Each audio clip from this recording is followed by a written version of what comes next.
Почитуван председател на владата на Република Македонија, господин Заев, Ваша екселенцијо, почитуван амбасадор на ЕУ, господин Жбогар, почитуван министер за животна средина, господин Дураку, почитуван градоначалник на општина Штип, господин Конзулов, Радовиш секако.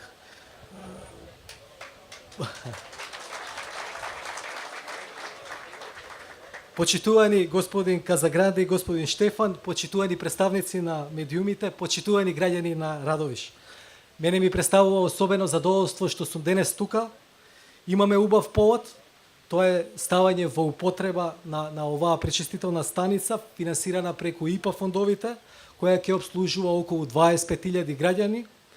Веќе и премиерот и амбасадорот кажаа дека е ова четврта пречистителна станица која ставаме во употреба во последните неколку месеци. Вчера на сопругата која кажав дека ќе одам на отварање на пречистителна станица, таа ми рече: па зошто, ти си министер за финансии, каква е врската? А патам да кажам дека таа по потекло е од Радовиш, а велат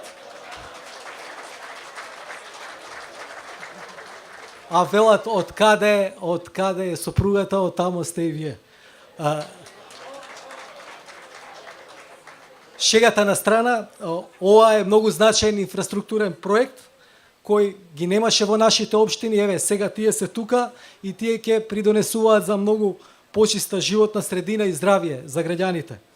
Во однос на второто, зошто Министерството за финансии, значи Министерството за финансија спроведе тендерската постапка и внимаваше во текот на имплементација на проектот да се испочитуваат договорните обврски и средствата од ИПА фондовите да бидат потрошени согласно на европските правила и прописи. Затоа јас би сакал да се заблагодарам на колегите од Министерството за финансии, пред се на CFCD, за нивната работа и заложба да се реализира овој проект, но и на вработените во Министерството за животна средина и секако на општина Радовиш. Голема благодарност и до Европската Унија за поддршката која ни ја дава на сите полиња, како во нашите напори да станеме земја членка на Европската Унија, така и во подобрување на животниот стандард на граѓаните, преку финансирање, преку многу значено финансирање со пари на даночни обврзници од ЕУ на овие проекти. Затоа голема благодарност до евроамбасадорот Жбогар и до делегацијата на ЕУ во Македонија. Во оваа прилика ќе истакнам дека настојуваме што е можно повеќе да искористиме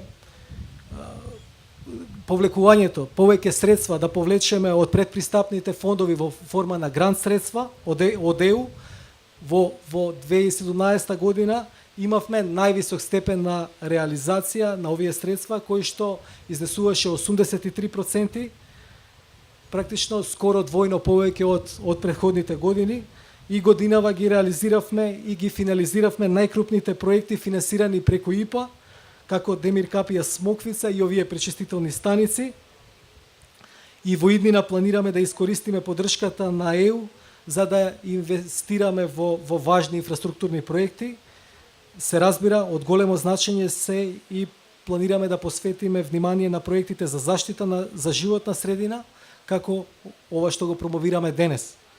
До крајот на годината Министерството за финансии ќе отвори тендерски постапки за изградба на пречистителни станици во општините Битола и Тетово, чија вкупна вредност ќе изнесува 58 милиони евра.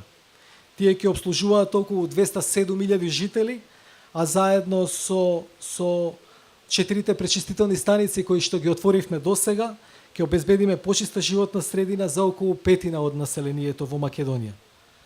Во следниот 7-годишен период Министерството за финансии очекува да се спроведат проекти во областа на животната средина со вкупна вредност од околу 120 милиони евра, од кои најголем дел се очекува, или 85% се очекува да бидат грант средства од ИПА.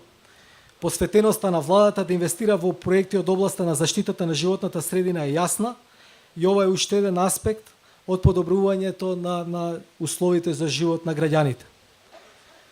Уште еднаш ќе истакнам дека ова е еден од нашите приоритети, секако дека е приоритети на Европската Унија и ќе бидеме посветени на реализирање на овие проекти кои што ќе го подигнат животниот стандард на граѓаните. Ви благодарам.